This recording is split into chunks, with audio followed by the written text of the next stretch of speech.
Donc, ça fait quelques semaines, j'ai pris un break en vacances et des choses comme ça. Donc, on est en train de retourner. Et juste avant les vacances, commence à regarder le credo. Vraiment, notre croyance en Dieu. Quelles sont nos croyances? Souvent, il y a du monde qui dit je ne crois pas comme toi. Puis je dis qu'est-ce que tu crois? Et qu'est-ce que je crois? Donc, avant que tu dis que tu ne crois pas comme moi, il faudrait que tu sais de qu'est-ce que je crois. Mais vous autres, toute la gang, on n'est pas toute une gang. Et c'est pas tout pareil. Tout le monde qui dit qu'il croit en Dieu n'a pas nécessairement les mêmes croyances. J'ai une raison pourquoi je crois qu'est-ce que je crois et je crois que c'est logique et légitime. Et nous sommes dans toutes ces croyances. La première chose que je voulais en parler, c'est que dans le credo, il se dit on croit en Dieu. Et Dieu, on a regardé les autres semaines avant, et si tu peux regarder ces vidéos-là, tu vois que logiquement, Dieu existe. Et j'aime qu'est-ce que ça dit en Romains, et je suis vraiment d'accord avec ça. Romains chapitre 1. Des hommes qui retiennent injustement la vérité captive. Autrement, ils retiennent, pas qu'ils croient pas, ils retiennent. Ça, c'est Romains 1, 18. Car ce qu'on peut connaître de Dieu est manifesté pour eux, Dieu le leur ayant fait connaître. En effet, les perfections invisibles de Dieu, sa puissance éternelle, cette divinité se voit comme à l'œil depuis la création du monde. Autrement, si on regarde autour, Dieu est là, comme il y a un Dieu. Je ne sais pas si on peut arriver à toutes les conclusions et je ne sais même pas si on peut arriver à l'idée de Yahvé sans qu'il se révèle à nous. Mais Dieu, c'est ça qui est simple. Et cette simplicité a demeuré des siècles et des siècles et des siècles. Le monde croyait dans un Dieu ou plusieurs dieux, disant c'est impossible de qu'est-ce qu'on a soit accompli ou que ça peut exister sans qu'il y ait un être suprême ou des êtres suprêmes qui auraient pu le créer. Parce que ça se voit à l'œil nu. Ça se voit que la balance dans la nature, toutes les choses, on a déjà parlé. On a parlé de la gravité, on a parlé de, tu sais, que comment que si on était plus proche au soleil, si on était plus loin, on a des mondes qui marchent selon que la Terre, que la Terre tourne. On voit comment on tourne autour, et nos années sont marquées par combien on tourne autour du soleil. Et il y a tellement de précision. Comme quelqu'un dit, je peux pas croire, je peux pas être un athée. Parce qu'il faut dire que le non-vie a créé la vie, l'imprécis a créé la précision. Et il y avait d'autres arguments comme ça. Il dit, c'est trop pour moi. C'est clair. Donc, il faut que je lutte pour dire, il n'existe pas. Encore, c'est pas nécessairement le Dieu des chrétiens. Ça, on va arriver à ça. Mais qu'il y a un être suprême qui a créé l'univers, il est trop logique. Donc, pourquoi est-ce qu'on lutte contre l'idée de Dieu? Pourquoi exactement? Pourquoi est-ce que le monde ne veut pas juste le recevoir? Dieu existe. Je connais beaucoup de monde qui croit en Dieu, mais ils ne croient pas dans toutes les croyances que j'ai.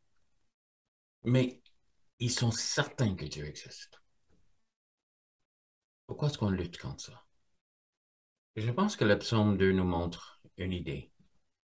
Et le psalmiste dit, pourquoi ce tumulte parmi les nations, ces vaines pensées parmi les peuples? Pourquoi les rois de la terre soulèvent-ils et les princes se liguent avec eux contre l'Éternel et craignent son loin? Brisons leurs liens, délivrons-nous de leurs chaînes. On veut on veut que l'idée de Dieu existe pas. On veut pas qu'il soit là. Parce que s'il est là, il y a quelque chose qu'il faut que je fasse. Et j'ai autre appétit, j'ai d'autres choses. Et souvent, la plus grande lutte que j'ai contre Dieu n'est pas intellectuelle, mais je veux une liberté de laisser aller mes appétits, que ce soit des appétits sexuels ou sensuels. Je veux que ce soit libre. Et si Dieu existe, il dit qu'il y a des limites, il y a des bornes, il y a des places que, et il a déjà parlé. Et c'est écrit dans le cœur de l'homme. C.S. Lewis l'a déjà dit, on compare les religions pour voir les différences, mais voir comment c'est similaire dans le cœur de l'homme. Quand on regarde les lois des différents pays qui va même pas des pays chrétiens où on trouve que le vol n'est pas correct ou que le meurtre n'est pas correct ou l'adultère est pas, qu'on devrait être engagé. Ça se peut qu'il y a plusieurs femmes, mais en tout cas. Mais toutes ces lois-là, la Bible est remplie d'histoires, comme des histoires qu'Abraham arrive dans un autre pays et ce roi-là était frustré avec Abraham parce que Abraham avait menti et dit que sa femme, c'était sa sœur. Longue histoire. Et ce roi-là savait ça, c'était pas correct, qu'il couche avec la femme d'un autre. Et ce roi-là n'a pas l'air d'avoir eu des 10 commandements ou d'autres choses, mais c'était écrit dans son cœur. Et on le voit à travers le monde. On voit que les meurtriers, les personnes, même dans les pays qui ont rejeté Dieu, que cette base de bien et mal existe. Parce que Romains 2 dit, c'est écrit dans le cœur de l'homme. On le sait. On le sait. Et même l'idée du divin, de qu'il y a quelqu'un, qu'il y a quelque chose de plus grand pour nous. Et comme David, je demande, mais pourquoi tu veux le rejeter? Pourquoi ce tumulte parmi les peuples? Et quand on regarde de plus en plus, voit comme le 15e siècle, on appelle le Renaissance. Et une des plus grandes choses dans la Renaissance, c'est on rejette Dieu, on rejette le surnaturel. Il travaillait fort pour que ça soit fait. Et ça continue, ça continue. Et peu de temps après, une couple de siècles plus tard, on a Darwin qui arrive et dit, mais on vient des animaux. Pour moi, c'est la réponse. J'ai regardé une singe, j'ai ressemble à l'homme, et ça s'est développé. Et peu de temps après ça, on trouve des personnes comme Freud qui commencent à dire, ben c'est ça. Notre problème, c'est que nous sommes des animaux. Puis on essaie de supprimer nos appétits naturels, qu'ils soient sexuels, même violents ou d'autres choses, parce que nous sommes des animaux. On dirait qu'il y avait quelqu'un en arrière de tout ça. Un plan. Moi, j'ai vu les années 60. Libération sexuelle. Les années 70, l'avortement est rendu légal. On peut se faire avorter quand on veut. Ça devient une contraception. On tue des bébés, des millions et des millions et des millions de bébés monde entier, dans le monde entier. Une chose a arrivé à l'autre parce que nous avons non seulement Dieu existe, mais aussi la puissance de mal, Lucifer, le diable, celui qui est le prince du mensonge, le seigneur des mouches, la Bible dit. Et il y en a des mouches. Il y en a, ils sont partout en train de juste dans nos oreilles, en train de dire, écoute-les pas. Il n'y a pas, il y a pas de raison. Je rappelle que quand j'étais plus jeune, j'écoutais comme Crosby, Stills, Nash Young. J'aimais ce groupe-là, c'était super. Puis Stephen Stills qui chante un chant qui dit, si tu peux pas aimer celle avec qui tu es, qui, si celle que tu aimes n'est pas là, aime celle qui est avec toi. Libère-toi. Mais dans cette libération, c'est que, ah, oh, elle est enceinte. Comme ça, on va le tuer. Mais on dirait que c'est pas un bébé. C'est juste, des cellules. Et on commençait à sacrifier nos enfants. Et éventuellement, la sexualité est devenue de plus en plus complexe. Parce que la sexualité est normale, hommes et femmes, c'est le vieux jeu. Parce qu'on vit juste pour ça, puis j'ai besoin d'autres appétits. C'est une des raisons que la pornographie marche. Parce qu'on cherche toujours de plus en plus, plus en plus, plus. C'est pas de regarder une photo, mais de regarder plusieurs, ou plusieurs films, ou plusieurs. Parce que juste un peu satisfait pas. Puis après ça, il faut que ce soit bizarre et toutes sortes de. Anyway. De prendre qu'est-ce qui est perfection de Dieu, les plus hautes de la création de Dieu, et les réduire. Yuck. J'ai déjà regardé le pornographie. Puis c'est c'est toutes des choses qui abaissent. Mais aussi, c'est la porte ouverte vers la sexualité et vers l'avortement des enfants. Une chose amène une autre. Comme, disons que Dieu n'existe pas, la Renaissance. On descend des singes. Et Freud, on est des singes. On est juste des animaux. La plus haute des animaux. Pas la plus haute des créations.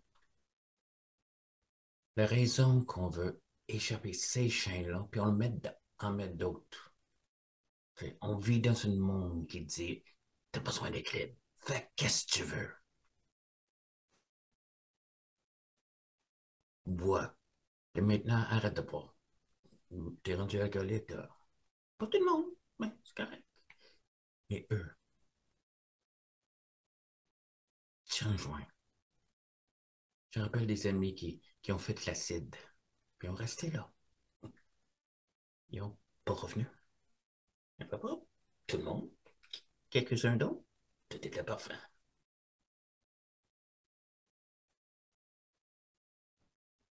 Fume. Maintenant, arrête de fumer. Je peux pas. Prends une cigarette. Après un bout de temps, la cigarette te prend. Les habitudes qu'on a. Pourquoi est-ce qu'on veut? C'est, qu'est-ce qu'on dit? C'est les chaînes, c'est la libération. C'est un Dieu qui dit, je veux te libérer. Je veux te garder sain et sauf. Et c'est pour ça que l'ennemi, celui qui est le seigneur des mouches, le prince des mensonges, pourquoi il ment. Jusqu'à aujourd'hui, on n'a plus de vérité. On change les pronoms, on ne sait plus comment adresser quelqu'un. Et si on adresse, tu sais, on va mutiler un enfant parce qu'à 4 ans, il décide qu'il n'est plus garçon, il est fille. Ou une fille qui décide non. Il veut donner des mastectomies à des jeunes filles parce qu'ils ont décidé. Ils ne peuvent pas conduire, ils ne peuvent pas faire bien des choses. Mais ça, ils peuvent décider. Ça va de plus en plus tragique. La vérité devient de plus en plus ambiguë, bien et mal. T'sais, je vois, dernièrement, je les ai pas regardés, mais j'ai vu comme que ce soit sur Netflix ou d'autres choses. Souvent, c'était des histoires de bandits. Puis il faut les comprendre. Il faut comprendre leur vie. Pourquoi ils sont devenus bandits? Mais les plus grandes choses, ils ont fait un choix. Et c'est dommage si tu as eu de mal dans ta vie. Mais quand tu as la vérité dans ta vie, tu sais les décisions. Mais si tu as juste tes émotions, si c'est juste qu'est-ce que tu ressens, oui, c'est certain que tu vas devenir rempli de haine et d'autres choses. Mais celui qui est vérité, celui qui est amour est capable de nous garder. Pourquoi ce tumulte parmi le peuple? Parce que l'ennemi, votre ennemi, ton ennemi, celui qui t'haït, veut te garder de Dieu. Parce qu'il sait en lui se trouve la vie, puis la vie en abondance, qui est créé, qu'il aime le monde, qui t'aime toi, tel point qu'il a donné son Fils unique, afin que tu ne périsses pas, que ton monde ne périsse pas, que tu ne sois pas dans la misère, mais que tu comprends qu'est-ce qui se passe. Pourquoi ce tumulte? Et celui qui est mort et ressuscité, qui t'aime, Dieu fait homme, qui lutte encore pour toi, viens à lui. Il veut te donner la vie, puis la vie en abondance, et une clarification sur la vérité. Je te garantis, tes yeux vont être ouverts. Tu vas comprendre bien, mal. Non seulement mal dans l'idée de péché, mais mal pour ton corps, pour ton âme, pour ton esprit. Qu'est-ce qui est en train de te détruire? Il veut te libérer de ça. Pourquoi ce tumulte? Pourquoi est-ce qu'on lutte contre l'idée de Dieu? Parce qu'en lui se trouve le salut. D'être saint et sauf. En lui se trouve l'amour qui est éternel. Un amour que personne ne peut te séparer de ça.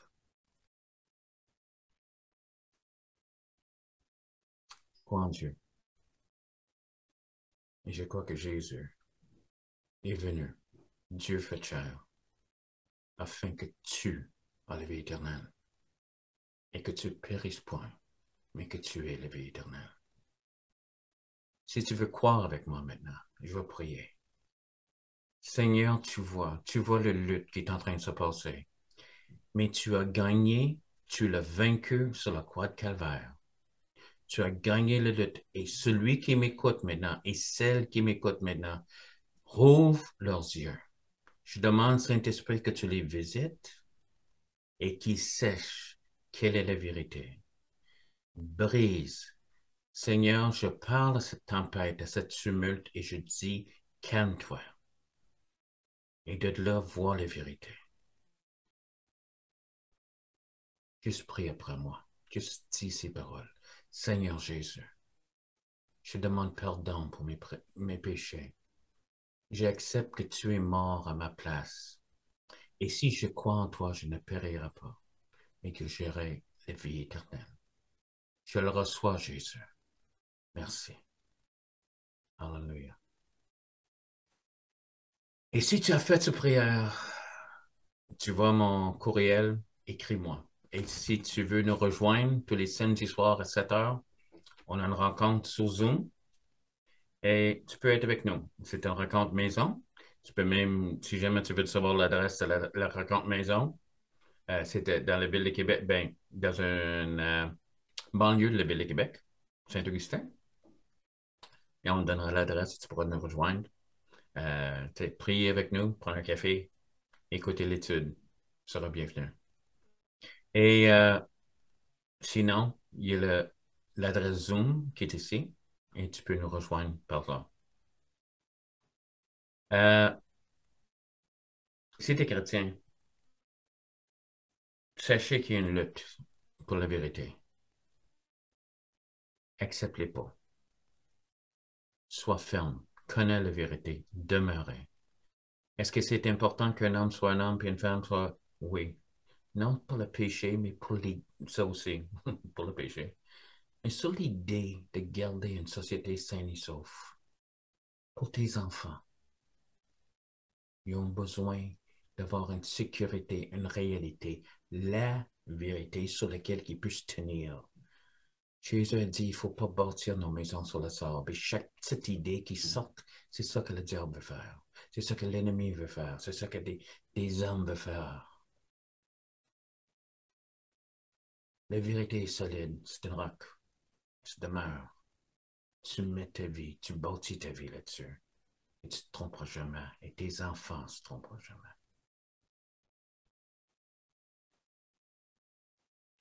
Merci de m'avoir écouté. Et on va continuer la semaine prochaine. Bye. Un message d'espoir à partager sur vos réseaux. Vous pouvez également visiter notre chaîne YouTube pour entendre d'autres messages de Pasteur Todd. Abonnez-vous à notre page Facebook pour ne rien manquer de nos actualités et pour participer à nos événements en ligne. On vous attend!